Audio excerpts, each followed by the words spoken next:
വർഷങ്ങൾക്ക് മുമ്പ് ലോകത്തെ കീഴടക്കാൻ ശ്രമിച്ച ഒരു ചക്രവർത്തി ഉണ്ടായിരുന്നു, പേര് അലക്സാണ്ടർ ചക്രവർത്തി. ഒരു രാജ്യത്തിൻ്റെ പുറത്ത് ചവിട്ടി നിന്നിട്ട് അലക്സാണ്ടർ ചക്രവർത്തി ഇങ്ങനെ പറയും, ഈ രാജ്യം എൻ്റെ അധീനതയിലാണ്. അടുത്ത രാജ്യം കീഴടക്കാൻ വേണ്ടിയുള്ള ഓട്ടം. ആ ഓട്ടത്തിനിടയിൽ ഒരു ദൂത് കിട്ടി, അമ്മയുമായിട്ട് അഗാധമായ ബന്ധം. അമ്മ പറഞ്ഞു, മോനെ എനിക്ക് നിന്നെ ഒന്ന് കാണണം. മോൻ പറഞ്ഞമ്മ, ഞാൻ ആ രാജ്യവും കൂടെ കീഴടക്കിയിട്ട് അമ്മേനെ വന്ന് കാണുന്നതായിരിക്കും.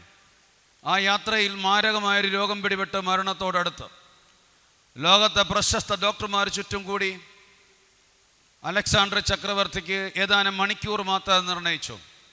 പൊട്ടിക്കരഞ്ഞുകൊണ്ട് ചോദിച്ചു, എൻ്റെ അമ്മേനെ ഒന്ന് കാണാൻ പറ്റുമോ ഡോക്ടേഴ്സ്? സോറി അലക്സാണ്ടർ, സമയം കഴിഞ്ഞുപോയി.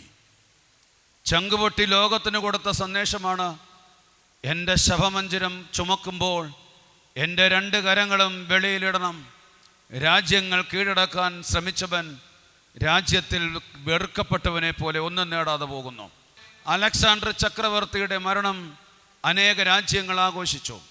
എന്നാൽ ആരും അറിയാതെ ഒരു മുറിക്കുള്ളിൽ കിടന്നുകൊണ്ട് 36 വയസ്സിലും 24 വയസ്സ് വരെയും എരിഞ്ഞു തീർന്നുകൊണ്ട് ലോകത്തിലെ ആത്മാക്കൾക്ക് വേണ്ടി കരഞ്ഞു തീർന്ന കൊച്ചുത്രേസ്യയും അൽഫോൺസാമയും മരിച്ചപ്പോൾ ലോകരാജ്യങ്ങൾ കീഴടക്കി. ഒരൊറ്റ മുറിയുണ്ട്, ഒരൊറ്റ മുറിക്കകത്ത് മരണത്തിൻ്റെ നിഴല് എപ്പോൾ വേണമെങ്കിലും പറന്നിറങ്ങാം. അതുകൊണ്ട് ഒരുങ്ങിയിരിക്കണം.